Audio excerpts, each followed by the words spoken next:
கடந்த நாட்களிலே நாம் கிறிஸ்தவர்களுக்குரிய தேவ பலன் என்று சொல்லக்கூடிய தலைப்பில் தேவனுடைய வார்த்தையை பார்த்தோம். முதல் பகுதியில் சுவிசேஷத்தை குறித்து பார்த்தோம். இரண்டாவது பகுதியிலே நாம் உபதேசத்தை குறித்து பார்த்தோம்.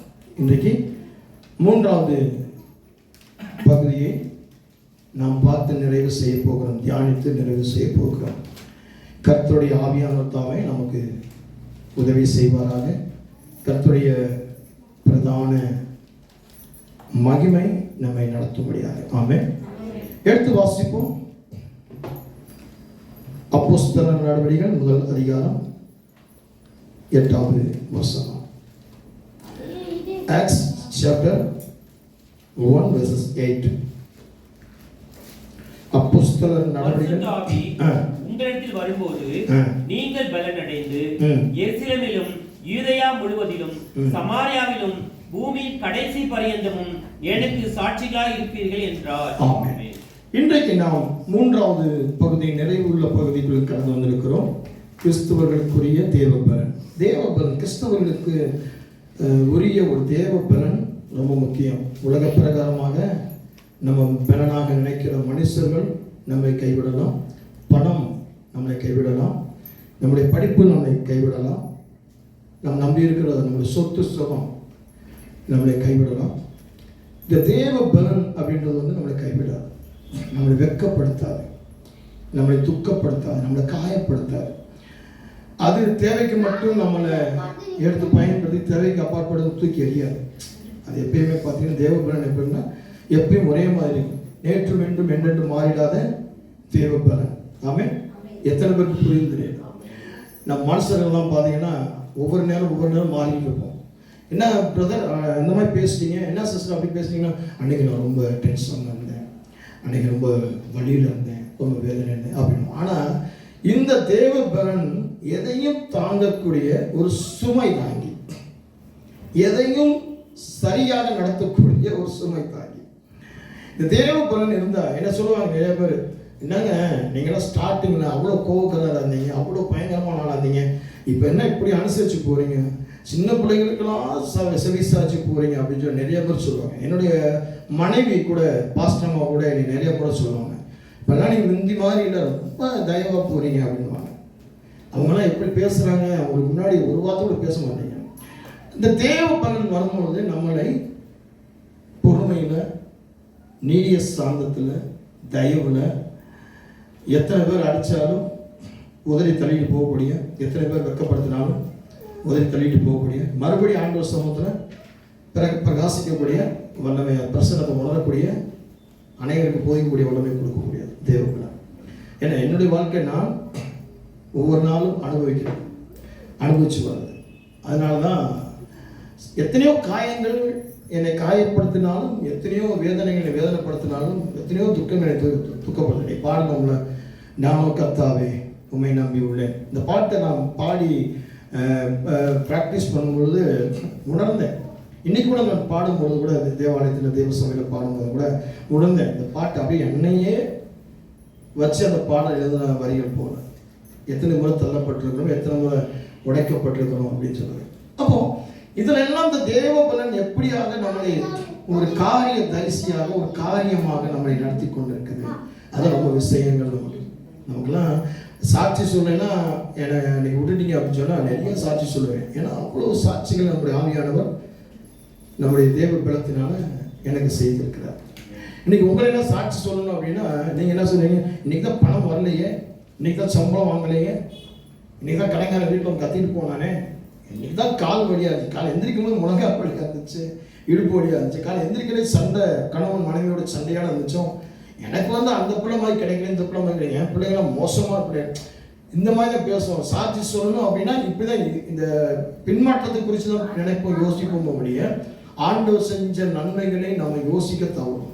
இந்த தேவ பலன் என்பது என்ன, அது வந்து நம்ம பார்த்துட்டு வந்துருக்கோம். கடந்த நாளில் தேவ பலன் சுவிசேஷத்தை குறித்து பார்த்தோம், இரண்டாவது உபதேசத்தை குறித்து பார்த்தோம். இன்னைக்கு நம்ம அபிஷேகம் உள்ள சாட்சியை குறித்து பார்க்க போகிறோம். ரொம்ப முக்கியமான காரியம்.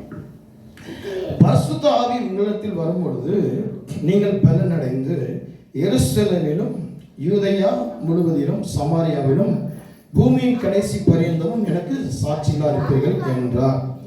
பரிசுத்த ஆவியானவர் மூலமாக தேவனுடைய பலன் நமக்கு கிடைச்சி இந்த உலகத்தில் வாழ்கிற நம்முடைய நாட்கள் முழுசும் ஆண்டவருக்கு நாம் சாட்சியாக வாழ்கிற ஒரு வாழ்க்கை. இதுதான் தேவனுடைய பலன் செய்ய போகிற காரியங்கள்.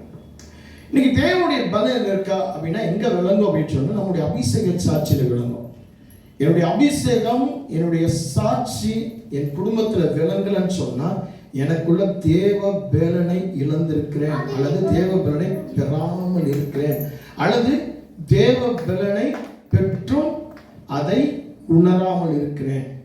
இதுதான் விஷயமே. நீங்க நல்லா பாருங்க, உன் குடும்பத்துல ஒரு சாட்சி இல்லைன்னு சொன்னா, உன்னுடைய வேலை செய்கிற இடத்துல சாட்சி இல்லைன்னு சொன்னா, நீ வியாபாரம் செய்கிற இடத்துல சாட்சி இல்லைன்னு சொன்னா, நீ கடந்து போகிற சபையில சாட்சி இல்லைன்னு சொன்னா, நீ வாழ்கிற உன்னுடைய தேசத்துல, உன் பட்டணத்துல, உன் எல்லைகள், உன்னுடைய அந்த ஊர் பகுதியில நகரப்புறங்களில உனக்கு சாட்சி இல்லைன்னு சொன்னா, அல்லது நீ படிக்கிற இடத்துல உனக்கு சாட்சி இல்லைன்னு சொன்னா, நீ சந்திக்கிற ஜனத்துல நீ சாட்சி இல்லைன்னு சொன்னா, அது அபிஷேக சாட்சியாக இல்லாமல் நீ சாட்சிகள் வேற வேற மாதிரி இருக்கும். நீ வந்து ஒரு நேரம் சாப்பாடு போட்டேன்னா சாமி ஒரு நேரம் சோறு போட்டுச்சு, சாமி நல்லா இருக்கணும், உடனே நீங்க என்ன பண்ணி அதான் பெரிய சாட்சி நினைச்சு தூக்கிட்டு அலையிறீங்க. அது சாட்சி கிடையாது.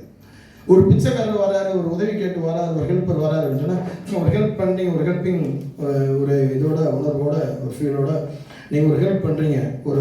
ஒரு ரூபா கொடுக்குற இடத்துல ஒரு 10 ரூபா கொடுத்துட்டோன்னா உடனே அதை தூக்கிட்டு நீங்கள் காலில் தூக்கி விட்டுட்டு நீங்கள் நான் 10 ரூபா கொடுத்துட்டேன், உதவி கேட்டு வந்தாங்க, நான் போனேன், ஒரு சிக்னலில் நின்னேன், சிக்னலில் ஒரு உதவி கேட்டு வந்தார், கொடுத்துட்டேன்.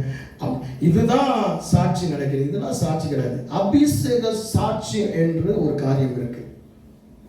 இது தேவ பலன் உள்ளவர்களுக்கு மட்டும்தான் கொடுக்கப்பட்டிருக்குது. இதுதான் உங்களை கடைசி வரை நடத்தக்கூடியது இருக்கு. இதைத்தான் நீங்க பார்க்க போறோம். இந்த வசனத்தை அப்போஸ்தலர் அந்த 1:8 நான் வந்து தமிழ் வெர்ஷன்ல டிரான்ஸ்லேட் பண்ணி கேட்பாங்க. ஆனால் பரிசுத்த ஆவியானவர் உங்களிடம் வரும்போது நீங்கள் வல்லமையை பெறுவீர்கள். நல்ல கவனமா பாருங்க. இந்த அபிஷேகம் என்பது என்ன அப்படின்னா கர்த்தருடைய ஆவியானவருடைய வல்லமை, பவர் இருக்கு சொல்லுங்க. இந்த பவர் உங்களுக்குள்ள வரும். இப்போ வெறுமையா இருக்கிற ஒரு பாத்திரத்துல ஒரு சூடான ஒரு தண்ணீரை ஊற்றும் பொழுது அது என்ன ஆகும் அப்படின்னா ஒரு ஆவியாக அது மேலே நாங்கள் ஸ்ப்ரெட் ஆகும். அது நீங்கள் வச்சுக்கிற ரூம் ஃபுல்லாக ஸ்ப்ரெட் ஆகும், அப்படியே பரவும், அந்த சூடு பரவும். கடந்த நாளில் பார்த்தீங்கன்னா நம்ம வீட்டில் வந்து சுடுதண்ணி போட்டு வச்சாங்க. வீட்டில் பாஸ்டர் சுடுதண்ணி போட்டு வச்சாங்க. கொஞ்ச நேரத்தில் அந்த வீடு சுடுதண்ணி போட்டு வச்சுட்டு அந்த சுடுதண்ணி ஆடுறதுக்காக வீட்டில் என்ன பண்ணாங்க, அந்த ஃபேனு கடிக்க வச்சுட்டாங்க. இந்த ஃபேனில் அந்த சுடுதண்ணி அந்த ஆவிகள் பட்ட உடனே அந்த வீடு பூரா சூடா என்னம்மா நீ என்னம்மா வீடு ஒரு மாதிரி கணவன் ஆகுது என்னம்மா அப்படின்னு சொன்னாங்க. இல்லை பாஸ்டர், நான் வந்து சுடுதண்ணி போட்டு அதை ஆற வச்சுருக்கேன், அந்த தண்ணி அந்த பாத்திரத்தில் அந்த ஃபில்டரில் அதை ஆறணும் ஊற்றணும், அதுக்காக ஆற வச்சுருக்கிறேன் அப்படின்னாங்க. அப்போ பாருங்க, இதே போலதான் இந்த வெறுமையான பாத்திரமாக இருக்கக்கூடிய நமக்குள்ள பரிசுத்த ஆவியானவர் வரும்பொழுது நமக்குள்ள ஒரு பலன் அடையுது, அதாவது ஒரு வல்லமை அடையுது. அந்த வல்லமை என்ன செய்யுது அப்படின்னு சொல்லி பார்க்கும் பொழுது நீங்கள் எனது சாட்சிகளாக இருப்பீர்கள். எப்படி அந்த சுடுதண்ணியில் இருக்கக்கூடிய அந்த பவர், அந்த ஆவி, அந்த சூட்டின் ஆவி எப்படி ஸ்ப்ரெட் ஆகுது, அந்த வீடு பூரா சூடாகி அந்த சூடை ஒவ்வொரு சரீரத்தில் உணர்ந்தோமோ அதே போல இந்த கர்த்தருடைய ஆவியானவர் வெறுமையான உங்களுக்குள்ள வரும் பொழுது அந்த வல்லமை என்ன ஆகுது, ஸ்ப்ரெட் ஆகுது. எப்படி ஸ்ப்ரெட் ஆகுதுன்னு பார்க்கும்போது சாட்சிகளாக மாறுது. எப்படி மாறுது? மக்களுக்கு என்னை பற்றி கூறுவீர்கள். அப்போ இந்த பவர் என்ன ஆகுதுன்னா அடுத்த ஜனங்களுக்கு ஆண்டவரை பற்றி சொல்ல. இன்னைக்கெல்லாம் நம்ம ஆண்டவரை பற்றி சொல்றோமா அப்படின்னா என்ன சொல்லுவோம்? இன்னைக்கு அந்த சினிமா பார்த்தேன், நல்லா இருந்துச்சு, அந்த நடிகருடைய நடிப்பு நல்லா இருந்துச்சு, அந்த நடிகை கட்டியிருந்த அந்த சாரி நல்லா இருந்துச்சு, அந்த அம்மா போட்டிருந்த அந்த தொங்கட்டா நல்லா இருந்துச்சு, அந்த அம்மா அந்த ஹேர் ஸ்டைல் வச்சுருந்தா நல்லா இருந்துச்சு. இன்னைக்கு நம்ம விசுவாசிகள் சொல்றது. அதே போல் இன்னைக்கு ஆவிக்குரிய பிள்ளைகள் ரொம்ப அழகாக சொல்லுவாங்க, ரொம்ப அழகாக சொல்லுவாங்க. இப்போ எப்படின்னா இந்த பாஸ்டர் அம்மா போட்டிருந்த சேலை நல்லா இருந்துச்சு, இன்னைக்கு எப்படி வந்தாங்க பார்த்தியா, ஒரே மாதிரி. பாஸ்டர் எப்படி வந்தார் பார்த்தியா, இன்னைக்கு டிப்டாப்பா பயங்கரமா. இன்னைக்கு இப்படி இன்னும் ஆகி போச்சு. அடுத்தபடி என்ன சொல்லப்படுகிறது? வேதம் சொல்லுங்க, மக்களுக்கு என்னை பற்றி கூறுவீர்கள், முதலில் எருசலேமின் மக்களுக்கு கூறுவீர்கள், பின் யூதேயா முழுவதும் சமாரியாவிலும் உலகத்தின் எல்லா பகுதியிலும் நீங்கள் மக்களுக்கு கூறுவீர்கள். எருசலேம் என்று சொல்லப்படுது. எருசலேம் அப்படின்னா என்ன அப்படின்னு சொன்னா, நாம் வசிக்கிற நம்முடைய இடம் அல்லது நம்முடைய வீடு, நம்முடைய சொந்த பட்டணம், நம்முடைய சொந்த கிராமம் அல்லது நம்முடைய சொந்த ஊர். இதுல போய் நம்ம என்ன பண்ணணும்? ஆண்டவரை பற்றி சொல்லணும். ரட்சிக்கப்பட்டிருக்கிற நீ, ரட்சிப்பை அடைந்த நீ, பரிசுத்த ஆவியானவரை பெற்ற அந்த அபிஷேகம் உனக்குள்ள இருக்கும் பொழுது அது சாட்சிகளாக ஆண்டவரை பற்றி சொல்லணும். உங்க வேலையை சொல்லக்கூடாது, உங்க சம்மதம். இன்னைக்கெல்லாம் பார்த்தீங்கன்னா யாருக்கிட்டையுமே இது வரைக்கும் என்னுடைய உறவினர்கள்ட்டையும் சரி, உற்றார்களையும் சரி, சபை விசுவாசிகள்கிட்டையும் சரி, அல்லது சபை போதகர்கள்ட்டையும் சரி, சில போதகரை நீ சந்திக்கும் போது சொல்லுவாங்க, எத்தனை பேர் சபைக்கு வராங்க, உங்க சபை எவ்வளவு பெருசு அப்படின்னு கேட்பாங்க. நான் இதுவரைக்கும் எந்த பாஸ்டரையும் உங்க சபை எவ்வளவு பெருசு, சொந்தமா, வாடகையா, லீஸா, எத்தனை பேர் வராங்க, இது வரைக்கும் நான் கேட்டதுக்கு. அதே போல என்னுடைய உறவினர்கள்ட்டையும், என்னுடைய உடன் பிறந்தவர்களாக இருக்கட்டும் அல்லது விசுவாசிகளாக இருக்கட்டும், யார்கிட்டையுமே நீங்க எங்க வேலைக்கு போறீங்க, உங்க சம்பளம் என்ன அப்படின்னு இது வரைக்கும் நான் கேட்டது கிடையாது. எந்த கம்பெனியில வேலை பார்க்குறீங்கன்னு கூட கேட்டது கிடையாது. வேலை இல்லை ஆண்டவரே அவங்களுக்கு வேலை கொடுங்க, சம்பளம் இல்லை அவங்களுக்கு சம்பளம் கொடுங்க, அவங்க தேவைகளை சந்திங்க, அவங்க வெட்கத்துக்கு பதிலாக நூறத்தனையான காரியங்களை சந்திங்க, அப்படிதான் சொல்லி ஜெபம் பண்ண வேண்டிய. இந்த இடத்துல அவங்க வேலை பார்க்குறாங்க என்பதை தெரியும், அதை வச்சு எந்த காரியத்தை நம்ம செய்யறதில்லை. வேதம் சொல்லுவீங்க, நாம் வசிக்கும் நம்முடைய இடம், நம்முடைய வீடு எருசலேம், நம்முடைய சொந்த பட்டணம், நம்முடைய கிராமம், நம்முடைய ஊர், இங்கெல்லாம் ஆண்டவரை பற்றி சொல்லணும். ஆமென். நம்முடைய வருமானத்தை பற்றி சொல்லக்கூடாது, நம்முடைய பெருமைகளை பற்றி சொல்லக்கூடாது, நம்முடைய படிப்புகளை பற்றி சொல்லக்கூடாது, நம்முடைய சொந்த பந்தங்களை பற்றி சொல்லக்கூடாது, நம்ம காரியங்களை சொல்லணும். சில நம்ம குறைகளையும் சொல்லக்கூடாது, நம்முடைய கஷ்டங்களையும் சொல்லக்கூடாது. நம்ம எதை சொல்லணும்னா ஆண்டவரை பற்றி சொல்லணும். இன்னைக்கு நிற்பதும் நிர்மூலமாக அதுக்கு தேவனுடைய கிருபை. நான் உயிரோடு இருக்கிறேன். அடுத்து யூதேயா. யூதேயா எதை குறிக்கிறது அப்படின்னா, நம்முடைய லாங்குவேஜ், நம்முடைய மொழி பேசக்கூடிய நம்முடைய ஜனங்கள் எல்லாரையும் குறிக்கக்கூடியது தான் இந்த யூதேயா. அப்போ நம்முடைய மொழி பேசுறவங்கள்ட்ட, நம்முடைய ஜனங்கள்கிட்ட, நம்ம நெருங்கி இருக்கக்கூடிய ஜனங்கள்கிட்ட போய் நம்முடைய ஆண்டவரை பற்றி, ஆண்டவர் செய்த நன்மைகளை பற்றி சொல்லி ஆகணும். இதான் 1:8 பரிசுத்த ஆவியானவர் உங்களுக்குள்ள வரும்பொழுது நீங்கள் பலனடைந்து நீங்கள் சாட்சிகளாக இருப்பீர்கள் அப்படின்னா இதுதான். இன்னைக்கு ஒரு மனைவி கிட்ட போய் சொல்லணும், ஒரு கணவன்கிட்ட போய் சொல்லணும், ஒரு பிள்ளைகள்கிட்ட போய் சொல்லணும், உற்றார் உறவினர்கிட்ட சொல்லணும். அடுத்தபடியாக நம்ம சுற்றி இருக்கக்கூடிய நம்ம மொழி பேசுகிற ஜனங்கள், நம்ம சுற்றி இருக்கிற ஜனங்கள்கிட்ட பேசணும். அடுத்து சமாரியா. இந்த சமாரியா எதை குறிக்குது அப்படின்னு சொல்லி பார்க்கும் பொழுது, நமக்கு தொடர்பு இல்லாத அல்லது நமக்கு தூரமாக இருக்கிற அல்லது நமக்கு நம்மோடு தொடர்பில் இல்லாதவர்கள் அவங்கள்ட்ட போய் சொல்லணும்.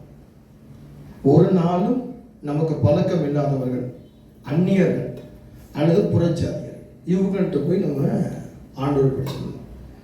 உங்க பாஸ்டர், என் வீட்டிலேயே சொல்ல முடியல, என் மொழி பேசுகிறவன்ட்டே சொல்ல முடியல, இப்போதான் போய் தெரியாத. அதனால தான் நான் ஸ்டார்டிங்கில் ஆரம்பிக்கும் போது அதான் வேதம் சொன்னால அது சொல்லப்பட்டது.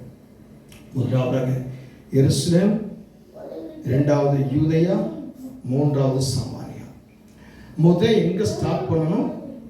நம்ம தங்கி வாசம் செய்கிற, நம்ம வசிக்கிற நம்ம இடம், அதுக்கடுத்து நம்ம மொழி பேசுகிறவங்க, அதுக்கடுத்து மொழி தெரியாதவங்கள்ட்ட போய் நம்ம அன்தினமும் தொடர்பு இல்லாதவங்கள்ட்ட போய் சொல்லணும். அப்படி இந்த புறச்சாதி அன்னையிட்ட போய் சொல்லணும். இதுதான் ஒரு மாற்றம் தான் சொல்லுவது இல்லையா? அதான் வேதம் சொல்லுகிறது. இந்த அபிஷேக உள்ள சாட்சி என்பது என்ன அப்படின்னா, உங்களை உங்களுடைய காரியங்களை, உங்களுடைய ஞானத்தை, உங்களுடைய அறிவை, உங்களுடைய கையின் பிரயாசத்தை சொல்றது கிடையாது. உங்களுக்கு இதெல்லாம் கொடுத்தவரை அல்லது இதெல்லாம் செய்தவரை அல்லது இதெல்லாம் செய்து உங்களை இந்த இடத்துல நிலைநிறுத்தினவரை போய் சொல்லணும். இன்னைக்கு இதை போய் நீங்க சொல்றதுக்கு தவறிட்டு இருக்கீங்க. அதனாலதான் தேவ பலன் கிடையாது. இது தேவ பலன் கிடையாது. தேவ பலன் இருந்திருந்தால் அபிஷேக சாட்சி உள்ளவர்களாக மாறிப்பீங்க. அபிஷேக சாட்சி இருந்தால் உங்க வீட்டு பக்கத்தில் இருக்கிறவங்களை கூட்டிட்டு வந்திருப்பீங்க, குடும்பத்தில் இருக்கிறவங்க கூட்டிட்டு வந்திருப்பீங்க. தெரியாம அந்நிய பாஷை பேசக்கூடிய, அந்நிய பாஷைனா பரிசுத்தாவியின் அந்நிய பாஷை கிடையாது, உங்களுடைய மொழி இல்லாத வேற்று மொழி ஜனங்களையும் கொண்டு வந்திருப்பீங்க, ரட்சிப்பு நடத்திருப்பீங்க. இப்ப சொல்லுங்க, உங்களுக்குள்ள தேவ பலன் இருக்கா? இதுவரைக்கும் தேவ பலன் இருந்தீங்கன்னா உலக பிரகாரம் சரீர பலத்தில் இருந்தீங்களா? இதுவரைக்கும் நீங்கள் வாழ்ந்து கொண்டிருப்பது உலக பிரகாரமான சரீர பலத்தில், மாம்ச பலத்தில், அல்லது உங்களுடைய பணம், பேர், புகழ், ஆஸ்தி, அந்தஸ்துல, உங்களுடைய ஞானத்தில் தான் இருந்திருக்கீங்களுடைய தேவ பலன் கிடையாது. இந்த தேவ பலன் என்பது உங்களை அடுத்த ஜனங்களுக்கு மத்தியில் மாற்றக்கூடியதாக இருக்கு. வேதம் சொல்கிறது, வாசிங்க. அப்போஸ்தலர் நடவடிக்கைகள் 10ஆம் அதிகாரம் 38ஆம் வசனம்.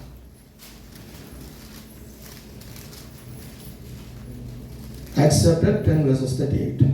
நசரேயனாகிய இயேசுவை தேவன் பரிசுத்த ஆவியினாலும் வல்லமையினாலும் அபிஷேகம் பண்ணினார்.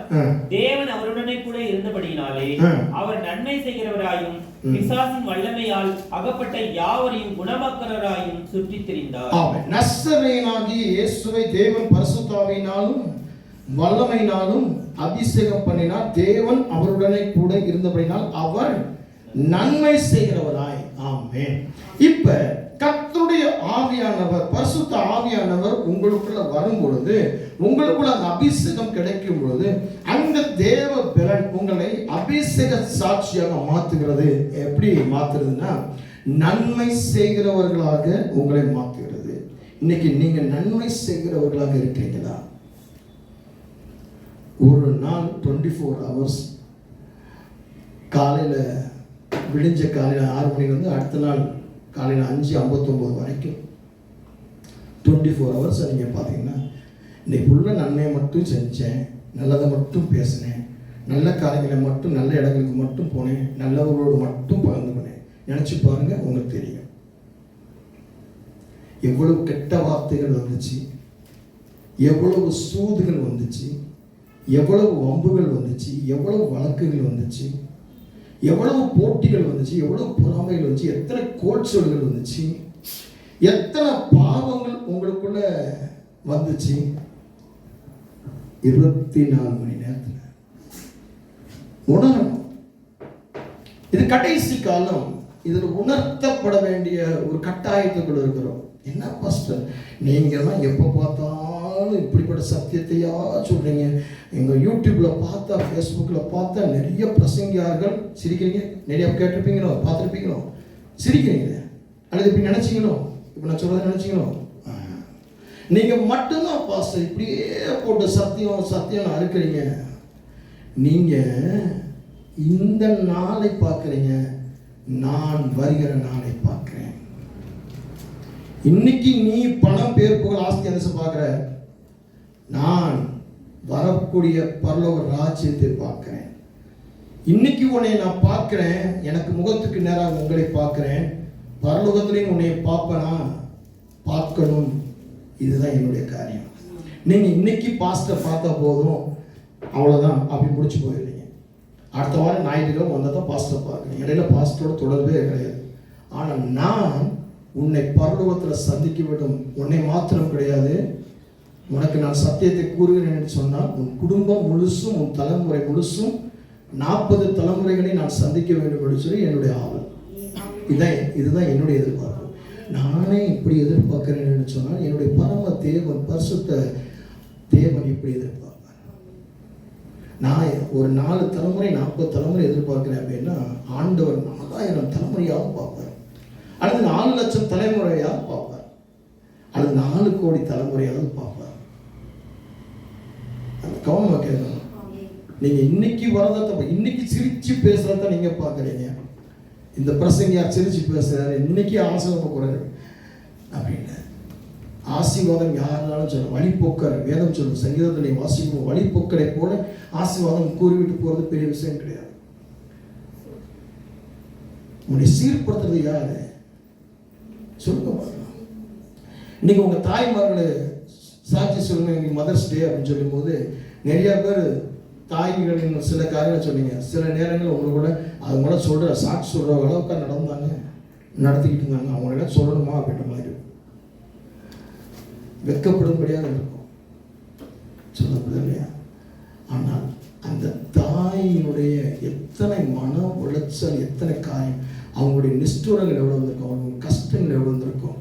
அவங்க நம்மளை அந்த 10 மாதம் இறக்கி வைக்க முடியாத ஒரு சுமை. ஒரு குழந்தை ஈண்டு எடுக்கும்போது மறுபிறப்பு அவங்களுக்குள்ள வருது.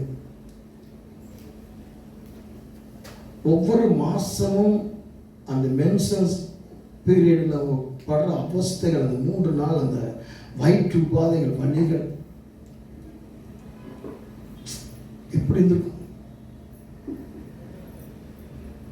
நம்மளை பெற்றெடுத்த உலக பிரகாரம தாயை குறித்து இவ்வளவு பேசும்பொழுது, நமக்காக அடிக்கப்பட்டு, நமக்காக சிலுவை தூக்கி, நமக்காக வேதனைப்பட்டு, துக்கப்பட்டு, காயப்பட்டு, ரத்தம் சிந்தி, உயிரை கொடுத்து, அடக்கம் பண்ணப்பட்டு, 3 நாள் கல்லறைக்குள்ள இருந்து 3ஆம் நாள் உயிர் தெரிந்து,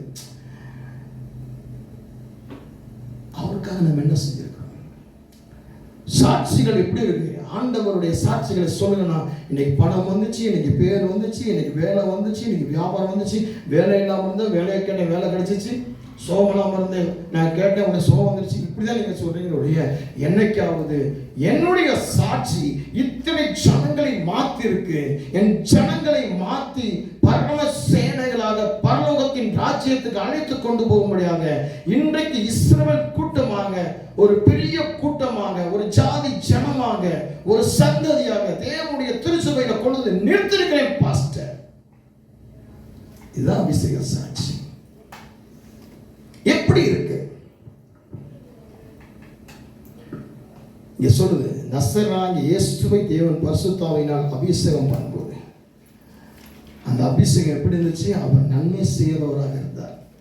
அப்போ அந்த பரிசுத்த ஆவியானவர் உங்களுக்குள்ள ஊற்றப்பட்டு அபிஷேகம் பண்ணப்பட்டிருக்கு அப்படின்னாலே உங்களுக்குள்ளையும் நன்மை இருக்கணுமே, நன்மை செய்யணுமே.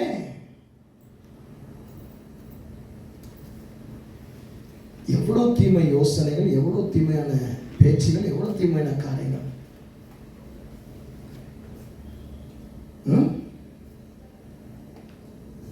சொல்லுங்க பார்க்கலாம், இருக்கிறீங்களா? வேதம் சொல்லுது 1 யோவான் 2:17, உலகமும் அது நிச்சயம் ஒழிந்து போகும், தேவனுடைய சித்தத்தின்படி செய்கிறவனோ என்றென்றைக்கும் நிலைத்திருப்பான். அப்போ இந்த அபிஷேக சாட்சி என்பது என்ன அப்படின்னு சொன்னா, ஆண்டவருடைய சித்தத்தின்படி செய்கிறவன், வாழ்கிறவன், நடக்கிறவன், யோசிக்கிறவன், பேசுகிறவன். ஆண்டவருடைய விருப்பம், ஆண்டவருடைய விருப்பம், ஆண்டவருடைய சித்தம்னா ஆண்டவருடைய விருப்பம். ஆனா இன்னைக்கு எப்படி இருக்கிறோம்னா, என்னுடைய விருப்பத்தை என் இயேசு கிறிஸ்து சொல்லணும், அவர் நிறைவேற்றி கொடுக்கணும். எப்படி?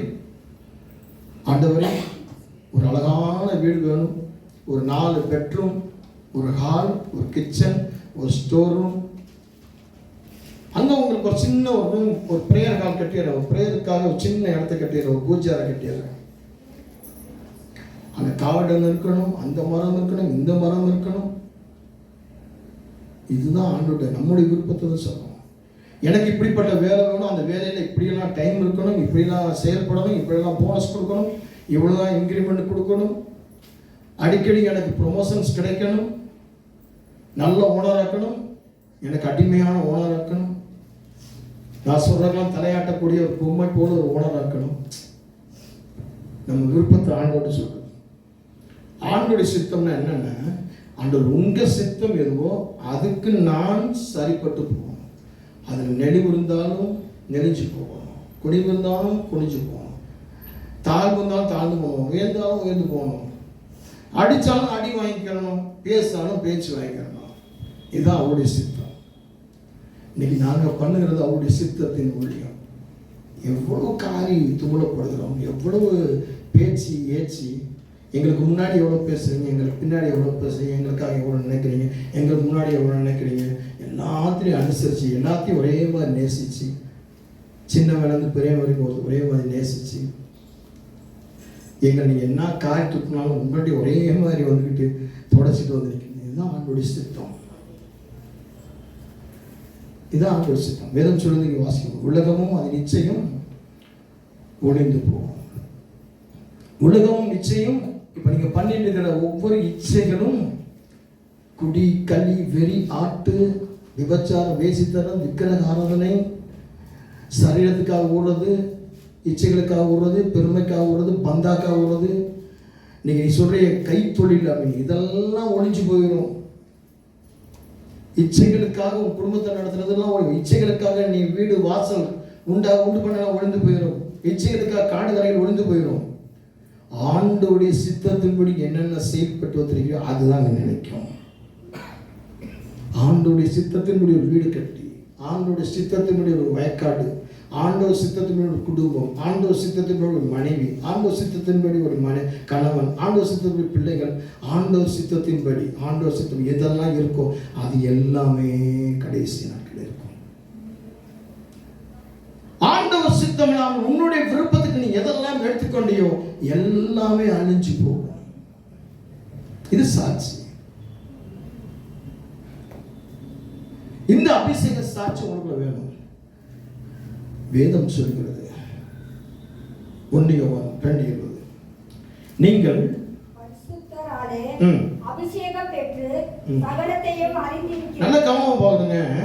நீங்கள் பரிசுத்தராலே அபிஷேகம் பெற்று நீங்க பரிசுத்த தேவனாலே, பரிசுத்த ஆவியானவராலே, பரிசுத்த இரட்சகராலே நீங்கள் அபிஷேகம் பெற்று சகலத்தை அறிந்திருக்கிறீங்க. ஒழிய நீங்க அறிஞ்சிக்கிட்டு நீங்க நடந்துக்கிட்டு இருக்கிறதெல்லாம் உங்களுடைய படிப்பு, ஞானம், அறிவு கிடையாது.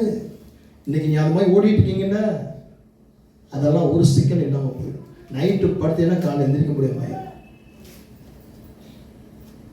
கடந்த நாளில் நடந்த ஒரு விஷயம். ஃப்ளைட்டில் ஒரு மனிதன் ஏறி இருக்கிறார். ஃப்ளைட்டு ஒரு சில தூரம் கடந்து போயிருக்கு. அவர் சொல்லியிருக்கிறார், எனக்கு ஹார்ட் அட்டாக் வர மாதிரி இருக்கு. பக்கத்தில் இருக்கக்கூடிய உடனே ஒரு விமான நிலையத்தில் ஒரு ஏர்போர்ட்டில் இறங்கிட்டாங்க. இறக்கி அவர் காப்பாற்றிட்டாங்க. அவர் சொன்னார், எனக்கு தெரியும், நான் மறுபடியும் உயிரோடு எழும்புவேன் என்று எனக்கு தெரியும். எப்படி தெரியும்? நான் செய்கிற காரியங்கள் எல்லாமே நன்மையாக இருக்கு. இரண்டாவது, நான் அறிந்தது தெரிந்தது எல்லாமே என் ஆண்டவரால, என்னால ஒண்ணுமே கிடையாது அப்படின்னா. இது ஒரு பெரிய சாட்சியா உலகம் முழுவதும் பேசப்பட்டது. கடந்த நாள்ல திருச்சியில கிளம்புன ஃப்ளைட்டு துபாய் போனது நம்முடைய பெங்களூர் பட்டணத்துல தான் இறங்குச்சு. பயங்கரமா பேசப்பட்டுச்சு அந்த சாட்சி ஒரு சில நாட்களுக்கு முன்னாடி. இன்னொரு விஷயம் நடந்துச்சு. என்ன விஷயம் நடந்துச்சு? ஒரு பெரிய பெரிய ஒரு நடிகர், அவருடைய மனைவி, வயதானவர், நைட்டு படுத்திருக்காங்க. காலையில் போய் அவர் எழுப்பியிருக்காரு, எந்திரிக்கல. அந்த வீட்டில் வேலை செய்கிற ஒரு தாயார் சொன்னாங்க, அவங்க அழுங்க பேச மாட்டாங்க, குழுங்க பேச மாட்டாங்க, அவங்க ரொம்ப அமைதியான டைப், எனக்கு என்ன உதவினாலும் செய்வாங்க. கவனம் பாருங்க. அப்படியும் ஒரு சாட்சி, இப்படியும் ஒரு சாட்சி. நம்முடைய சாட்சிகள் எப்படி இருக்கு?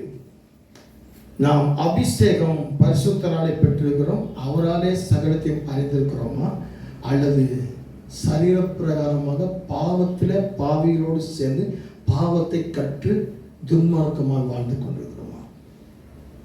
இன்னைக்கு நம்முடைய சாட்சி எருசலேமிலும் யூதேயாவிலும் சமாரியாவிலும் இருக்கக்கூடிய நமக்கு கிட்ட இருக்கக்கூடியவர்களையும் நம்முடைய லாங்குவேஜ் நம்முடைய மொழி பேசக்கூடியவர்களையும் அல்லது நமக்கு தெரியாதவர்களையும் தெரிந்து அறிந்து கொள்ளும்படியாக அவர்களை மாற்றக்கூடியதாக இருக்கா? நம்ம சொல்லுவோம், ஒரு குடும்பத்தில் ஒரு வீட்டுக்குள்ள நான் புருஷனை மாற்றி பார்த்தேன், மாற்றுவேன், அவனுக்கு என்னைக்கு முடிவு வந்தில்லை, அவன் செத்தா அவன் தூக்கி போட்டு போயிடணும். என் மனைவியை சொல்லி பார்த்தேன், மாற்றவே முடியல, அவன் செத்தா தூக்கி போட்டு போயிடணும். என் பிள்ளை அது கறிகட்டு போகுது, என்கிட்ட போகுது, அவள் உருப்படாத பிள்ளையாக நானும் சொல்லி பார்த்தேன், அது ஒழுங்காக வர்ற மாதிரி இல்லை, அது வீணாக போகுது, அவ்வளோதான். இப்படி தான் நம்ம பேசுவோம். நீ அபிஷேக சாட்சியாக இருந்தால், தேவ பலனை பெற்றிருந்தால் அவர்களை மாற்ற முடியும். அவர்களுக்கு நீ ஆண்டவருடைய சத்தியத்தை, ஆண்டவரை பற்றிய பயத்தை அவங்க சொல்லணும். என்னுடைய தாயார் இந்த மதர்ஸ் டேல என் தாயார் இப்படி சொல்லணும்னு நிறையா சொல்லணும். என்னுடைய தாயார் எனக்கு ஒரு 3 வயசு இன்னைக்கு நினைவு இருக்குது. ஒரு 3 வயசு நான் மதுரையில் ஒரு இங்கிலீஷ் மீடியத்தில் படிச்சிருந்தேன். மோகன் நர்சரி இங்கிலீஷ் நர்சரி ஸ்கூல்னு ஒரு ஸ்கூலில் தான் படிச்சிருந்தேன். அந்த 3 வயசு எனக்கு அந்த 3 வயசுல இன்னும் ஞாபகம் இருக்கு. எங்கள் பாஸ்டர் கேட்பாங்க, என்னப்பா சின்ன வயசுல இருந்தாலும் இன்னும் ஞாபகம் இருக்கா? ஆமாம், அது மாதிரி ஒரு எஸ்டேட்டில் நடந்து போனது, தாத்தா கையை பிடிச்சிட்டு போனது, தகப்பன் கையை பிடிச்சிட்டு போனது, ஓடுனது, விளையாண்டது இன்னும் ஞாபகம் இருக்கும். அதில் சொன்ன சில விஷயங்கள் என் தாயார் மடியில் போட்டு கதை சொல்லுவாங்க. கதை சொல்லும்போது 2000 வருஷத்தில் இயேசு கிறிஸ்து வருவார், அப்போ உலகம் அழிவு உண்டாகும், அன்றைக்கி நம்ம இடத்துல பணம்லாம் கிடைக்காது, சம்பளமாக கிடைக்காது, நமக்கு ஒரு நம்பர் கொடுத்துருவாங்க, அந்த நம்பரில் தான் நமக்கு அந்த நம்பரை போய் கடையில் போய் சொல்லணும், நம்பருக்கு வச்ச ஒரு அட்டை கொடுத்துருவாங்க, அந்த அட்டையை காமிக்கணும், அதில் தான் நமக்கு ஜாமான்லாம் கிடைக்கும். நான் முதல் முறையாக ஒரு கிறிஸ்டின் ஆர்கனைசேஷனில் சேர்ந்த உடனே ஹிந்துஸ்தான் நிறுவனத்தில் சேர்ந்தேன். அப்போ சம்பளம் எனக்கு கையில் கொடுத்தாங்க. நியூட்டன் சாக்லேட் கம்பெனியில் ஒர்க் பண்ணேன், அப்போ சம்பளம் கையில் கொடுத்தாங்க. உஜாலா கம்பெனிலேருந்தே அப்போ சம்பளம் கையில் கொடுத்தாங்க. ஆனால் நான் ஒரு கிறிஸ்டின் ஆர்கனைசேஷன் போனேன். அப்போ தான் மாறுது. என்ன மாறுதுன்னா, வாங்க உங்களுக்கு எங்கெங்க மச்சம் இருக்குது, என்னடா மச்சத்தை பார்க்குறீங்க, உங்கள் வெயிட் சொல்லுங்கள், உங்கள் ஹைட் சொல்லுங்கள், என்னங்க இதெல்லாம் பார்க்குறீங்க, நிறைய விஷயங்கள் இந்த அப்ளிகேஷன் ஃபுல்லப் பண்ணி கொடுக்கட்டாங்க. ஃபுல்லப் பண்ணி கொடுத்த உடனே எனக்கு ஒரு 10 நாளில் எனக்கு ஒரு அட்டை, ஒரு கார்டு, ஒரு புக்கு கொடுத்துட்டாங்க. என்ன கேட்டால், இதுதான் ஸ்டேட் பேங்க்கு, இதில் தான் ஒரு சம்பளம் வந்துடும் போயிட்டாங்க. இப்போ இந்த அட்டையை கொண்டு போய் ஏடிஎம்மில் போட்டால் பணம் வர போயிட்டாங்க.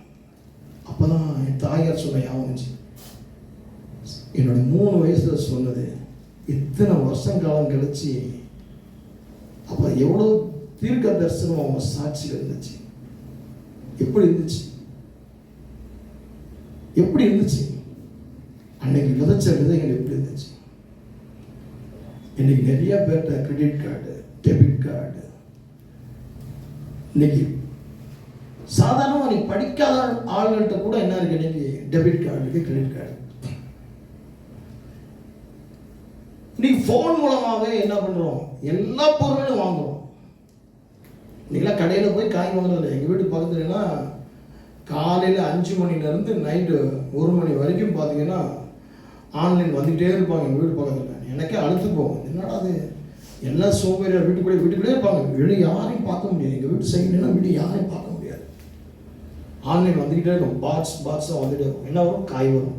முதல் ஃப்ரெஷ்ஷுன்னு ஒரு கம்பெனி வரும், 2வது சூமேட்டோ வரும், அதுக்கடுத்து அது வரும், இது வரும், லெஃப்ட் வரும், லெஸ்ட் வரும்.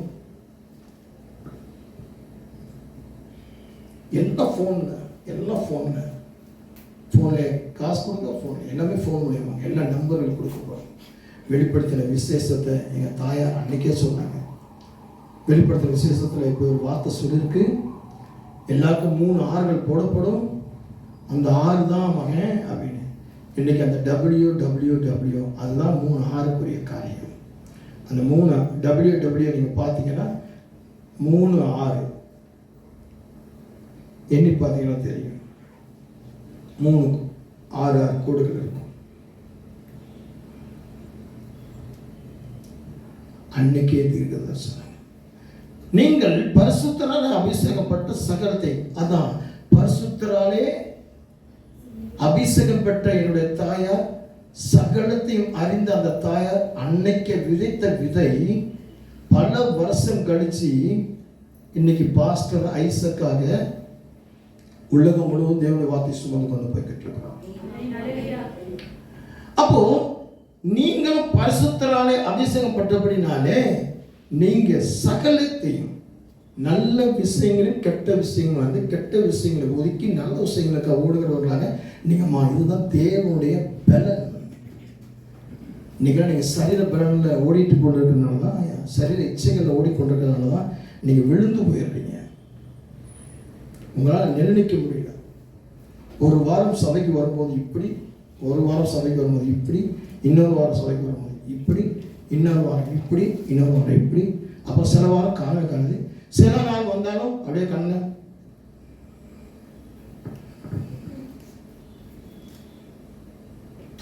தூக்கத்தினாலே. சில பேர் வார்த்தையில கேட்காம அங்க பார்க்க இங்க பார்க்க அதை செய்ய. தேவ பலன் உங்களுக்குள்ள வரும் பொழுது உலகம் முழுவதும் உங்களை அக்கினியாக பற்றி எரியக்கூடிய ஒரு வெளிச்சமாக உங்களை மாற்றும், உப்பாக மாற்றும், சாரமேற்றப்பட்ட உப்பாக மாற்றும். அன்னையருக்கு உங்களை கொண்டு சுவை கிடைக்கும். எந்த கணவன், எந்த மனைவி, எந்த பிள்ளைகள், எந்த உறவினர்கள், எந்த பக்கத்தில் இருக்காங்க, எந்த பக்கத்தில் இருக்காங்க உங்களை அனுசரிக்கலையோ அனுமதிக்கலையோ அங்கே உங்களை நிலைநிறுத்தும்படியாக கர்த்தர் மாற்றுவார். தேவ பலன் அப்படிப்பட்ட காரியத்தை செய்யும். பிரியமானவர்களே, இப்ப பரிசுத்த ஆவியானவர் வருவதை கொஞ்சம் பார்த்தோம். இப்ப தேவ பலன் எதிரெல்லாம் கிடைக்குது அப்படின்னு சொல்லி பார்க்கிறோம். பரிசுத்த ஆவியானவர் வந்த பிறகு அந்த அபிஷேகம் சாட்சியில எங்கெல்லாம் மாத்துது, இதெல்லாம் ரொம்ப முக்கியம். நீங்க சாட்சி சொல்ல உங்களை விட்டா நீங்க என்ன பண்ணுவீங்க? ஜெபிச்சேன், எனக்கு அது கிடைச்சிச்சு, இது கிடைச்சிச்சு, எனக்கு ஜெபம் பண்ணிட்டு தரிசனம் வந்துச்சு. தரிசனம் எப்போ ஆண்டவர் கொடுப்பாரு? நீ புறச்சாதியாக இருக்கும் பொழுது, கர்த்தரை அறியாமல் இருக்கும் பொழுது, சத்தியத்தை அறியாமல், சத்தியத்துக்கு படிக்காமல் இருக்கும்போது, பைபிளை பற்றி தெரியாமல், பைபிளை படிக்காமல் உணராமல் இருக்கும் பொழுது கர்த்தர் உன் தரிசனத்தின் மூலமாக உன்னை நடத்துவார். சொல்லுறது இல்லையா? இரண்டாவது தரிசனம் எங்க கொண்டு வருவீங்க? ரட்சிப்புக்குள்ள கொண்டு வரும். தரிசனம் காட்டி காட்டி உன்னை ரட்சிப்பு கொண்டு வர. அடுத்தபடி எங்க கொண்டு வருவாரு? சபைக்குள்ள கொண்டு வருவாரு. அங்கே உங்களுக்கு பரிசுத்த ஆவியினால உங்களுக்கு என்ன கிடைக்கும்? பிதா குமாரன் பரிசுத்த ஆவியினால ஞானஸ்தானம் கிடைக்கும். அங்கேயும் உங்களுக்கு தரிசனம் கிடைக்கும். இப்ப பரிசுத்த ஆவியானவர் உங்களுக்கு வருவார், அப்ப உங்களுக்கு தரிசனம் கிடைக்கும். இப்ப புறச்சாதியா இருக்கும் பொழுது உங்களை வழிநடத்தி ரட்சிப்புக்குள்ள கொண்டு வரும் பொழுது, சபைக்குள்ள கொண்டு வந்து சேர, அடுத்த ஞானஸ்தானம், அடுத்த பரிசுத்த ஆவி. அதோட முடிஞ்சிடும் தரிசனம். அதுக்கடுத்து தரிசனம் வராது. அதுக்கடுத்து என்ன வரும்னா வார்த்தைகள் வரும்.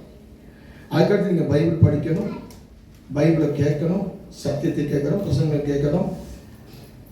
அது எந்த பிரசங்கம்? இப்போ பார்த்தீங்கன்னா நிறைய பேர் பார்த்தீங்கன்னா 50 வருஷம் 60 வருஷம் ரசிக்கப்பட்டு ஞானஸ்தானம் எடுத்து சத்தியத்தை அறிந்தவர்கள் திடீர்னு என்ன பண்ணுவாங்கன்னு கேட்டீங்கன்னா சத்தியத்தை தப்பாக பண்ணிடுவாங்க.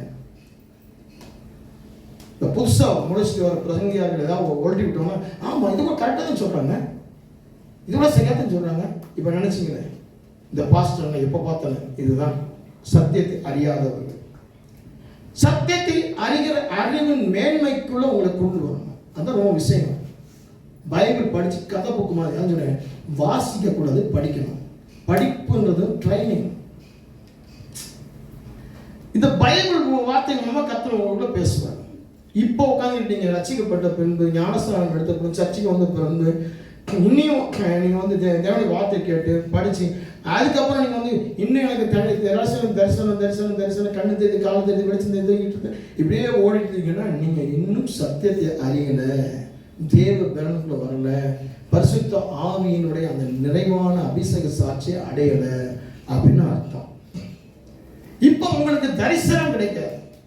இன்னைக்கு இப்படி ஓடுறதுனால தான் கடந்த நாளில் அந்த சபைகளில் பார்க்குற எத்தனை பேர் விழுந்தாங்க. ஞானஸ்தானம் எடுத்தவங்க, நல்லா செபிக்கக்கூடியவங்க, பைபிள் படிக்கக்கூடியவங்க, அவங்க தேவ பலத்தில் இருந்திருந்தா அவங்க விழுந்திருப்பாங்களா? யோசிச்சு பார்த்தீங்களா? ஏன் விழுந்தாங்க? அவங்க தேவ பலத்தில் இல்லை, அவங்க பைபிளை படிக்கலை. சத்தியம் அவங்களுக்குள்ள போகல. என்னைக்கும் கண்ணை மூடுனா அவங்களுக்கு தரிசனம் தரிசனத்துலேயே வாழ்ந்துருக்காங்க. இன்னும் அந்த லட்சிப்புக்கு முன்பதாக இருந்தாங்க பாருங்க, அதுக்குள்ளே இருக்கிறாங்க. நல்ல ரட்சிக்கப்பட்டவர்கள் எப்படி இருப்பாங்க? பைபிளை படிச்சு பைபிள் உள்ள சத்தியங்களை உணர்ந்து அதன் மூலமாக செயல்பட்டு அந்த வார்த்தைகளுக்கு செவி சாய்த்து அந்த வார்த்தை இப்படி நடந்து. இப்போ பிரசங்கம் பண்றோம் அப்படின்னு சொன்னா இந்த பிரசங்கம் என்ன சொல்றது? இந்த பாஸ்டர் மூலமாக பரிசுத்த ஆவியானவர் பேசியிருக்கிறார் அப்படின்னா, நீ தேவ பலத்துல அந்த அபிஷேக சாட்சியம் இருப்பீங்கன்னா உடனே வீட்டில் போய் அதை நடைமுறைப்படுத்தணும். இதை மறந்துட்டு பழைய கூடி கதவை திரடின்னு பிள்ளைகளை தீக்கடக்க பண்ணுங்கிறது, செத்த ஆவிகளை வர வச்சு பேசுறது, பழையபடிக்கு முரட்டாட்டத்துக்குள்ள குடியாட்டத்துக்குள்ள போகுது, குத்தாட்டத்துக்குள்ள போறது, பழையபடிக்கு நீ கெட்ட வார்த்தை இங்கே நான் கெட்ட வார்த்தை பேச மாட்டேன், இனிமேல் பாவம் செய்ய மாட்டேன், நீ குடிக்க மாட்டேன், அங்கே போக மாட்டேன், இங்கே போக மாட்டேன், நம்ம சபைக்கு உண்மையா இருப்பேன், உத்தமமா இருப்பேன், போதகருக்கு உண்மையா இருப்பேன், போதகருக்கு கீழ்ப்பணிஞ்சிருப்பேன் அப்படின்றது. அப்படியே கொஞ்சம் பாராங்க முடிஞ்ச உடனே அப்படியே தலையில மாறிடுது.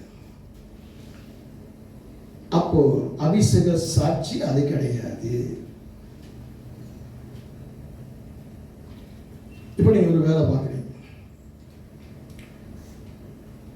ஓனர் பக்கத்தில் வர, அல்லது உங்களுடைய லீடர் பக்கத்தில் வர, அல்லது உங்க மேனேஜர் பக்கத்தில், உங்க சூப்பர்வைசர் பக்கத்தில் வராங்க. அப்போ நீங்க எப்படி கடன்னு வேலை பார்ப்பீங்க. அவருக்கு முன்னாடி அப்படி தொடப்பீங்க, அப்படி பண்ணுவீங்க, எப்படி பண்ணுவீங்க, தட்டப்பட்டாலும் வேலை பார்ப்பீங்க. அவர் சொல்லுவார், உங்கள் லீடர், உங்கள் மேனேஜர், அல்லது உங்கள் சூப்பர்வைசர், அல்லது உங்கள் ஓனர், ஒரு வாரம் இருக்க மாட்டேங்க தம்பி, ஒரு வாரம் வந்து இந்த வேலையை நான் பார்த்து வச்சுறேன். அந்த ஒரு வாரம் உங்களுக்கு எப்படி இருக்கும்? அவர் பார்க்க மாட்டாரு. இப்போ உங்கள் ஏழாயிரமா இருக்கும் வேலைன்னா, அவர் நான் பார்த்துக்கிட்டா இருக்கிறாரு இல்லை. நீங்கள் தேவ பலத்தில் சாட்சிகளாக, அபிஷேகம் பெற்ற சாட்சிகளாக பரிசுத்தராக இருப்பீங்கன்னா, அவர் இல்லாத போதும் அவர் இருக்கிற நேரத்தில் எப்படி இருந்தீங்களோ அதே பயத்தோடு, அதே நடுக்கத்தோடு, அதே பரிசுத்தத்தோடு வேலை அதே மாதிரி சேமா இருக்கணும். உங்களுக்குள்ள அந்த மாற்றம் வருதுன்னா தேவ பலன் இழந்துட்டீங்கன்னு அர்த்தம். உங்களுக்குள்ள அந்த மாற்றம் வருது அப்படின்னு சொன்னா என்னாச்சு? நீங்க அபிஷேகத்தை பெறல, அபிஷேக சாட்சியம் மாறணும்னு அர்த்தம். உங்களுக்குள்ள பரிசுத்த ஆவியானவர் கிரியை செய்யணும்னு அர்த்தம். ஆமென். இப்போ தேவ பலன் எதில் என்ன கிடைக்குது? ரொம்ப ஷார்ட்டா ஒரு அண்டர்லைன் மட்டும் கொடுத்துறேன், எழுதி வச்சுக்கோங்க. அப்போஸ்தலர் 1:8 பரிசுத்த ஆவியானவர் வரும்போது தேவ பலன் கிடைக்கும். இரண்டாவதாக நீதிமொழிகள் 10:28 மகிழ்ச்சியாக இருக்கும்போது தேவ பலன் கிடைக்கும். அதனால தான் பிலிப்பியர் புஸ்தகத்தில் வாசிக்கும் பொழுது, அப்புறம் பழைய ஏற்பாடு காலத்தில் எஸ்ரா புஸ்தகம் இதெல்லாம் வாசிக்கும் பொழுது நீங்கள் எப்படி இருக்கணும்? சாட்சிகளாக இருக்கணும்னா சமாதானமாக இருக்கணும், மகிழ்ச்சியாக இருக்கணும், சந்தோஷமாக இருக்கணும்னு சொல்லுவாங்க. ஆமென். மகிழ்ச்சியாக இருக்கும் பொழுது தேவ பலன். அதனால மகிழ்ச்சியாக இருக்கு. அடிக்கடி நான் சொல்லுவேன், சிரிங்க, முகத்தை வச்சுருக்காங்க அப்படின்னு அடிக்கடி இந்த வார்த்தையை நான் சொல்றேன். சபையில் வந்து ஒரு சாவு வீட்டில் உட்காராம உட்காராதீங்க அப்படின்னு. என் எதிரியாவே நீ பார்த்தாலும் என் முன்னாடி சிரிச்சிரு. எனக்கு முன்னாடி ஒரு திரையை போட்டுக்கோ. என்னை பார்க்க பிடிக்கலையா, எனக்கு முன்னாடி ஒரு திரையை போட்டுக்கோ, சும்மா சிரிச்சுக்கோ. சொல்ல உதவியா? உங்களுக்கு நீங்க உண்மையா இருக்க பாருங்க. உங்களுக்கு நீங்க உண்மையா இருந்தா போதும். மகிழ்ச்சியா இருந்தால் உங்க குடும்பத்துக்குள்ள மகிழ்ச்சி, உங்களுக்குள்ள மகிழ்ச்சி. டாக்டர்ஸ் வந்து கண்டுபிடிச்சாங்க ஒரு 20 வருஷத்துக்கு முன்னாடி. அமெரிக்கன் டாக்டர்ஸ் சில காரியங்கள் கண்டுபிடிச்சாங்க. ஒரு மனிதன் மகிழ்ச்சியாக இருந்தால், சிரித்த முகத்தோடு இருந்தால் அவனுக்கு ஹார்ட் அட்டாக் வராது, ஸ்ட்ரெஸ் வராது, டென்ஷன் வராது. போட்டான் பாருங்க, ஒரு தெரப்பி ஒன்று போட்டான். எங்கே பார்த்தாலும் ஒரு தெரப்பி, ஜனங்கள் கூடி கூடி கக்கன்னு சிரிக்கிறார். எல்லா பார்க்கில் பார்த்தீங்கன்னா உடனே என்ன பண்ணாங்க, நடைமுறைப்படுத்துறாங்க. சேனல், ஒரு சிரிப்பு சேனல் உருவாக்கணும். சிரிப்பு சேனல். இன்னைக்கு அதுக்கு தான் இப்போ பயங்கர ஃபேமஸ் சேனல் உருவாக்க ஆரம்பிச்சான். நிறைய காமெடி காட்சிகள். ஒரு முறை ஒரு பல வருஷத்துக்கு முன்னாடி நடந்த ஒரு விஷயம். ஒரு நண்பர் ரொம்ப வேதனையோடு துக்கத்தோடு டாக்டர் இருக்கேன், ரொம்ப ஸ்ட்ரெஸ்ஸாக இருக்கிறேன், ரொம்ப டிப்ரெஷனாக இருக்கேன், நிறைய பிரச்சனை இருக்கிறேன் அப்படின்னு சொல்லி அவர் போய் சொன்னா டாக்டர் சொன்னாராம், நான் மருந்து கொடுக்கறதுனால மாத்திரை கொடுக்கறதுனால உனக்கு ஒன்றுமே ஆகாது. பக்கத்தில் ஒரு நடிகருடைய படம் வந்திருக்கு, அதை போய் பாரு, அவர் நல்லா சிரிக்க வைக்கிறாரு, உனக்கு நல்ல ரிலாக்ஸேஷன் கிடைக்கும். அப்போ அவர் சொன்னாரா, நான் தாண்டா அந்த நடிகர், அவதான் சார்லி சாப்ளினுடைய கதையில் நான் படித்த ஒரு விஷயம். அப்போ வெளியே சிரிக்க வைக்கிறவங்க உள்ள கூட வேதனைகள் இருக்கு. ஆனால் தேவ பிள்ளைகள் மகிழ்ச்சியா இருப்பது, சந்தோஷம் வந்து தேவ பலன். உங்களுடைய பலன் என்னன்னா மகிழ்ச்சி தான். அதனால கூடுமான அளவு மகிழ்ச்சியா இருக்க. உங்க பிள்ளைகளோட விளையாடுங்க, குடும்பங்களோடு நல்ல பிக்னிக் போங்க. எவ்வளவோ கடன், எவ்வளோ கஷ்டம், எவ்வளோ துக்கம், அதோட பிக்னிக்கான ஒரு நேரத்தை கொடுங்க. உங்களை டைட்டாக வைக்காதீங்க, ஃப்ரீயாக வைங்க உங்களோட பாடியை, உங்கள் மைண்டை. அடுத்து சங்கீதம் 147:11, காத்திருக்கும் போது பலன் கிடைக்கும். ஆண்டவர் சமூகத்தில் காத்திருங்க. சபைக்கெல்லாம் காத்துருங்க. சபைக்கெல்லாம் நீங்கள் வரும்போது ரொம்ப லேட்டாக வரீங்க. ஆண்டவர் உங்களுக்காக காத்திருக்க கூடாது, நீங்க தான் ஆண்டவருக்காக காத்திருக்கணும். ஆண்டவர் சமூகம் அதனால தான் காத்திருப்பு ஜெபம். நம்ம சனிக்கிழமை காத்திருப்பு ஜெபம் வச்சு ஞாயிற்றுக்கிழமை காலையில் சீக்கிரத்தில் ஸ்தோத்திரம் பண்ணி காத்திருக்கிறது. நமக்கெல்லாம் நிறைய பேர் காத்திருப்பு ஜெபம்னா என்னன்னு தெரியாது. சபையில் எத்தனை பேருக்கு தெரியாது. காலையில் ஆரம்பத்தில் சர்ச்சு ஓப்பன் பண்ணும்போது அநேகரை பார்க்க முடிய மாட்டேங்குது. நிறைய பேர் ஆராதனை பண்ணி ஸ்தோத்திரம் பண்ணி துதி முடிச்சு பைபிள் சங்கீதம் வாசிக்க, சில பேர் சங்கீதம் படிக்கிற கூட தேட வேண்டியதாக இருக்கு. சில பேர் ஆளை காணுமே, அதுக்குனே லேட் பண்ண வேண்டியது இருக்கு. வருவாங்க அந்த பிறகு அடுத்த பாயிண்ட்டுக்கு போவோம், தேவனுடைய வார்த்தைக்கு போவோம். அந்த மாதிரி இருக்கு. ஆண்டவர் சொல்ற காத்திருக்கிறது தான் உங்களுக்கு தேவ பலம் கிடைக்கும். காத்திருக்காமல் உடனே கிடைக்காது. ஒரு விதையை வாங்கி, அந்த விதையை வாங்குறதுக்கு முன்பதாக அந்த நிலத்தை கொத்தி தண்ணி ஊற்றி அதை பதப்படுத்தி அந்த நிலத்தை ஆயத்தப்படுத்தணும், தகுதிப்படுத்தணும். ஒரு விதையை போட்டால் அதை முளைக்க வைக்கக்கூடிய அந்த சத்துவத்தை அந்த நிலத்துக்கு நம்ம கொடுக்கணும். ஒரு விவசாயிகிட்ட போய் கேட்டீங்கன்னா செய்வான். முதல்ல அந்த நிலத்தில் என்ன பண்ணுவான், களைகளை எடுத்து அடுத்தபடி அதை உழுவி விட்டு ஒரு நல்ல புல்டோசர் வச்சு நல்லா உழுதி விட்டு, இப்போ புல்டோசர் அப்பெல்லாம் ஏர் உழுப்பு வச்சுருப்பான், அதை வச்சு உழுப்பி விட்டு, அதாவது அந்த கெட்டியாக இருக்கக்கூடிய அந்த நிலத்தை புடைச்சி விடுறது, பிரித்து விடுறது. அதுக்கப்புறம் தண்ணி நினைச்சி அதை பக்குவப்படுத்தி பதப்படுத்தி அதுக்கப்புறம் விதைகள் போட்ட பின்பதாக அந்த விதைகளுக்கு தேவையான சத்தான உரங்களை கொடுத்து அதுக்கப்புறம் முளைக்க வைக்கிறார். அதே போலதான் உங்களுடைய காத்திருப்பு. கண்ணை மூடி திறந்த உடனே ஆண்டவர் கொடுத்துடணும். உபவாசம் பண்ணி முடிச்ச உடனே ஆண்டவர் கொடுத்துடணும். சபைக்கு ஸ்தோத்திரம் பண்ண கிடைச்சுன்னு நினைக்கக்கூடாது. காத்திருக்கணும். காத்திருந்து கழுகுகளை போல காத்திருந்து சட்டைகளை விரித்து அடித்து பறந்து அதுக்குரிய பலன் அடையணும். ஆமென். அடுத்து 4வது பாயிண்ட் நம்பர் 4, நீதிமொழிகள் 8:17. தேவனை ஆராதிக்கும் பொழுதுதான் உங்களுக்கு தேவ பலன் கிடைக்கும். தேவனை ஆராதிக்கணும், அது ரொம்ப முக்கியம். நீங்க ஆராதனைக்கு அந்த நேரத்துக்கு நீங்க துரிதப்படுத்தி அந்த ஆராதனை செய்வதற்கு உங்களை ஒப்பு கொடுக்கணும். சும்மா வந்து அதான் சொன்னேன், வெங்கல சத்தம் போல, ஒரு வெங்கல பாத்திரம் போடுற சத்தம் போல சத்தம் போட்டு போகக்கூடாது. நம்ம பாடுற பாட்டு கூட கருத்தாக இருக்கணும், உணர்வு இருக்கணும், உணர்ந்து பாடணும், அறிந்து பாடணும். 2 தடவை அந்த பாட்டை கேசட்டில் கேட்டால், டிவியில் போட்டு கேட்டால் வந்து பாடு. இப்போ நம்ம நிறைய பெற்றோர் தான் சொல்லுவாங்க, என் பிள்ளை ஒரு 4 நாள் பாட்டை போட்டு கேட்க வந்து பாடிக்கிட்டா. அப்படி இல்லை, யாருனாலும் பாடலாம். உலக பிரகாரமாக அந்த பாட்டுகளை ஆராதிக்கிறது பண்ணுறத நிறையா பேர் உலக பிரகாரமாக பாடலாம். ஆனால் ஆவியினுடைய உணர்வோடு ஆவியினுடைய நடத்துதல் பாடணும் அப்படின்னா அது ரொம்ப முக்கியம். அது தேவ பலன் இருந்தால் தான் முடியும். தேவ பலன் தரணும் அப்படின்னா நீ ஆராதிக்கணும். அடுத்து 5வது பாயிண்ட், வசனத்தை தியானிக்கும். சங்கீதம் 1:2, சங்கீதம் 1:2, வசனத்தை தியானிக்கும் போது தேவ பலன் கிடைக்கும். வசனத்தை தியானிக்கணும்.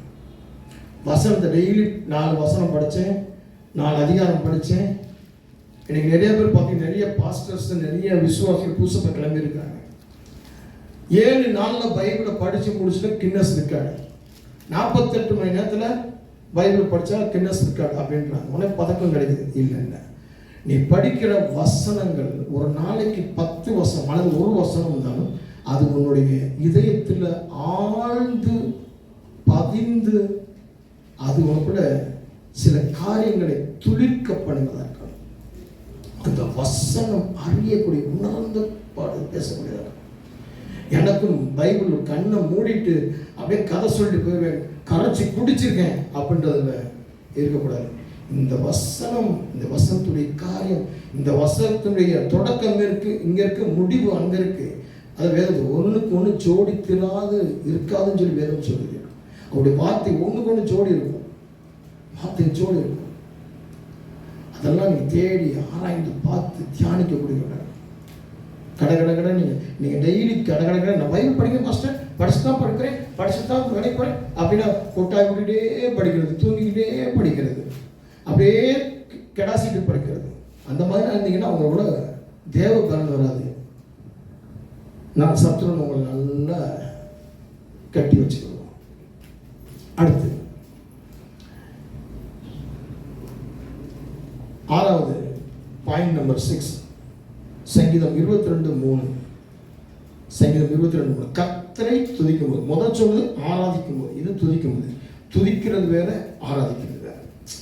சொல்ல நடக்கணும் பார்க்கணும், ரெண்டையும் ஒன்றா. இன்னைக்கு நிறைய பேர் பார்த்தீங்கன்னா ஆராதிக்கிறதும் துதிக்கிறதும் ஒன்று நினைக்கிறீங்க. இல்லை, வேறு வேறு. ஆராதிக்கிறது வேறு, துதிக்கிறது வேறு. துதிக்கணும். துதிக்கிறது என்பது அவர் நாமங்களை சொல்லி அவரை மகிமைப்படுத்தி அவரை வார்த்தையால் புகழக்கூடியது, ஸ்தோத்திரிக்கக்கூடியது. அப்படி பண்ணும்போது உங்களுக்கு தேவ பலன் கிடைக்கும். அடுத்தபடியாக 7வது பாயிண்ட் நம்பர் 7, யாக்கோபு 4ஆம் அதிகாரம் 5ஆம் வசனம், கர்த்தருக்கு வைராக்கியம் பாராட்டும் போது உங்களுக்கு தேவ பலன் கிடைக்கும். கர்த்தருக்கு வைராக்கியம் பாராட்டும் போது, கர்த்தருக்குள் வைராக்கியமா வாழணும். இருந்தாலும் இல்லாட்டாலும், அடித்தாலும் மறிச்சாலும், உயிர் போனாலும் சரி, ஒன்றுமே இல்லாமல் போனாலும் சரி, நம்ம எவ்வளோ செஞ்சாலும் இல்லாமல் போனாலும் சரி, இந்த வைராக்கியமானது. அதுக்கு உதாரணம் நான். வைராக்கியமா எவ்வளவு காரியம் வந்தால் இருந்தாலும் இல்லாட்டாலும் வைராக்கியமா. இதுவரைக்கும் ஆண்டவர் சம்மத்தில் இவ்வளோ பேர் இருந்தால் தான் மெசேஜ் கொடுப்பேன், இவ்வளோ பேர் இருந்தால் தான் ஆராதிப்பேன், இவ்வளோ பேர் இருந்தால் தான் சபையில் இல்லை. ஆண்டவர்கிட்ட இன்னைக்கு வரைக்கும் நான் ஆண்டவர்கிட்ட ஒரு காரியத்தை சொல்லுகிறேன்.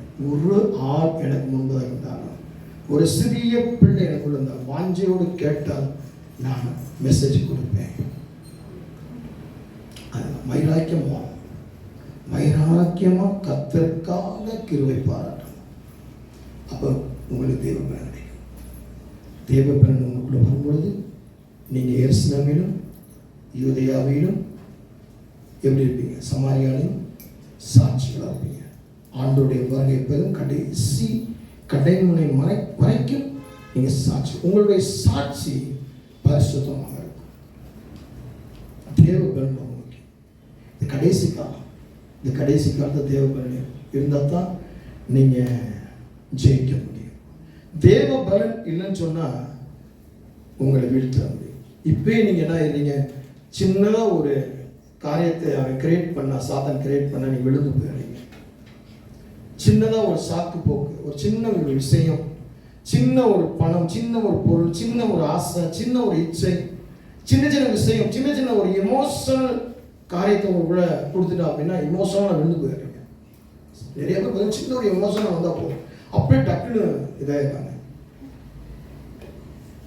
தேவ பலன் இருந்தால் தான் எல்லாத்தையும் அடித்து நொறுக்க முடியும். எமோஷனுக்கு இடம் கொடுக்காம, உலகத்துக்கு இடம் கொடுக்காம, அழிவுக்கு இடம் கொடுக்காம, இச்சைகளுக்கு இடம் கொடுக்காம வாழ முடியும்.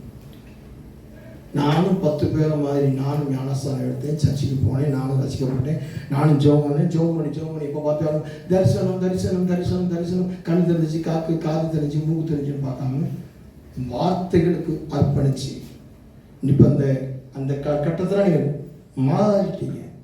ரட்சிப்பு அடைஞ்சி வந்துட்டீங்க, ஞானஸ்தானம் சர்ச்சுக்கு வந்துட்டீங்க, ஞானஸ்தானம் எடுத்துட்டீங்க, பரிசுத்தாவியார். இப்போ நீங்கள் சத்தியத்தை வேந்து கொள்ளுற காலம். இன்றைக்கி குழந்தைகளை போல பால் உண்கிறவர்களாக இருக்கக்கூடாது, வளர்ச்சி உள்ளவர்களாக, வளர்ச்சி அடைஞ்சவர்களாக, உருமாற்றம் அடைஞ்சவர்களாக மாறணும். தேவபலன் ரொம்ப முக்கியம். தேவபலன் இல்லாமல் இருக்காங்க. நீ அடுத்த வாரத்தில் உங்களை சபையில் காணும்போது, ஞாயிற்றுக்கிழமை உங்களை திருச்சபையில் நீங்கள் ஜீவனோடு இருந்தால் அல்லது நான் ஜீவனோடு இருந்தால் நம்ம ஒருவருக்கு ஒரு சந்திக்கும் போது அடுத்த ஞாயிற்றுக்கிழமை தேவ பலத்தோடு நாம் பார்க்கலாம். இந்த சொல்லப்பட்ட இந்த 3 சத்தியங்கள், 3 விதமான பாகங்கள், முதல்ல சுவிசேஷம், 2வது உபதேசம், 3வது அபிஷேக சாட்சி. இதுவரைக்கும் நீங்கள் எப்படி கேட்டு பிரசங்கத்தை கேட்டு எப்படி சபையில் இருந்தீங்க தெரியாது. ஆனால் மறுபடியும் நீங்கள் மறுரூபமாகி அடுத்த வாரம் உங்களை பார்க்கும் பொழுது இந்த இடத்துல புதிய மனுஷனா, புதிய மனுஷியா, இந்த தரிசனத்தில் பார்க்கக்கூடாதவங்களை வார்த்தையில் பார்க்கலாம், சத்தியத்தில் பார்க்கலாம். எவ்வளோ சத்தியத்தை மேய்ந்திருக்கிறீங்க, அந்த சத்தியத்தினால எவ்வளோ புஷ்டியாக இருக்குதுன்னு சொல்லி அங்கே நான் பார்க்கணும். மறுபடியும் வந்து ஆசீர்வாதம் பாஸ்டர் சொல்லுங்க அமையனை பார்க்கக்கூடாது. அந்த பாஸ்டர் போல நான் இல்லை. நான் ஏற்கனவே சொல்லியிருக்கேன், உங்களை சீடர்கள் ஆக்க, உங்களை சீசர்கள் ஆக்கிறது தான் என்னுடைய வேலை. உங்களை அடிமைகளாக்க என்னுடைய வேலை. என்னுடைய பைபிள் காலேஜில் படித்தவங்க, என்கிட்ட கவுன்சிலிங் எடுத்தவங்க, என் கூட உதவி ஊழியக்காரங்க இருந்தவங்க எல்லாரையுமே நான் அவங்கவுங்க காரியங்களை அனுப்பிட்டேன். யாரையும் இப்போ அடிமையாக வைக்கல. கிட்டத்தட்ட எத்தனையோ பேர்கள் என்னுடைய பிள்ளைகள் படிக்க வச்சிருக்கிறாங்க. அத்தனை பேர்களும் என்கிட்ட தான் இருக்கணும்னு சொல்லி அடிமைப்படுத்துறீங்க. இன்னைக்கு மற்ற சபைகளைப் போல, மற்ற போதகர்களைப் போல இங்கே தான் கனி கொடுக்கணும் அப்படின்றாங்க. உங்களுடைய அழைப்பு எதுவும் அதை செய்யும். இப்போ நான் உங்களுக்கு சொல்றேன், உங்களுக்கு வேற சபையில் அழைப்பு இருந்தால், இல்லை வேற சபையை இன்னும் அதிகமாக எழும்பலாம்னு சொன்னால் போகலாம். கர்த்தர் ஆசை தேவபலனை பார்க்கணும். தேவபலனுங்க உங்கள் குடும்பத்தில் போய் தேவபலனை பற்றி சொல்லுங்க. தேவபலனை அடைஞ்ச நீங்கள் சாட்சிகளை சொல்லுங்க, ஆண்டவரை பற்றி சொல்லுங்க. இனிமேல் உங்கள் வாய்கள் வந்து உங்கள் பேர், புகழ், ஆஸ்தி, அந்தஸ்து, பெருமை, கை பிரயாசம் வரவே கூடாது. இது எல்லாமே என் ஆண்டவரால் வந்தது. நீங்கள் நான் வேலை செய்கிறேன்னா ஆண்டவரால் வந்தது. நீங்கள் ஒரு தகப்பனா ஒரு தாயாக போய் சொல்லணும். நீங்கள் நான் வேலை செய்கிறேன்னா, உன்னை படிக்க வைக்கிறேன்னா, ஒரு ஸ்கூலுக்கு ஃபீஸ் கட்டனா, தேவன் கொடுத்ததுப்பா நீ நல்லா படி அப்படின்னு சொன்னால் பாஸ் ஆகணும். நான் படிக்க வைக்கிறேன், நான் தான் ஃபீஸ் கட்டேன், நான் அப்படி பண்ணேனா இப்படி பண்ணேன்னா அவன் படிக்கவே மாட்டேன், முட்டாள தான் பார்க்கணும். அதே போல் உங்கள் பிள்ளைகளை நீ போய் எக்ஸாம் எழுதிட்டு வா, ஸ்கூலுக்கு போயிட்டு வா, காலேஜுக்கு போயிட்டு வா, அதான் முக்கியம், அதான் உன்னோட எதிர்காலம் இல்லை. ஆண்டவர்கிட்ட வா, ஜெபம் பண்ணு, சபைக்கு வா, அடுத்து எக்ஸாம் போன்னு சொல்லுங்க, அப்போ பாஸ் ஆகிடும். நிறைய பேர் என்ன பண்ணிட்டாங்க, நீ சபாலாம் முக்கியம், அதான் உபவாசம் கூட நடக்கதான் செய்யும், அடுத்த வாரம் அடுத்த மாதம் கலந்துக்கலாம், நீ போ அப்படின்னு சொன்னாலும் எல்லாம் ஃபெயில். என்னுடைய பிள்ளைகளை நான் இன்னைக்கு பெரிய பெரிய விஷயமாம்மா, வேற ஒன்று பெரிய விஷயமாம்மா, படிப்பு ஒன்று பெரிய விஷயம், ஆண்டுக்கு முக்கியத்துவம் கொடு அப்படின்னு சொல்லுவேன். என் பெரிய பிள்ளையை வளர்த்தது அப்படிதான், சின்ன பிள்ளையை வளர்த்தது அப்படிதான்.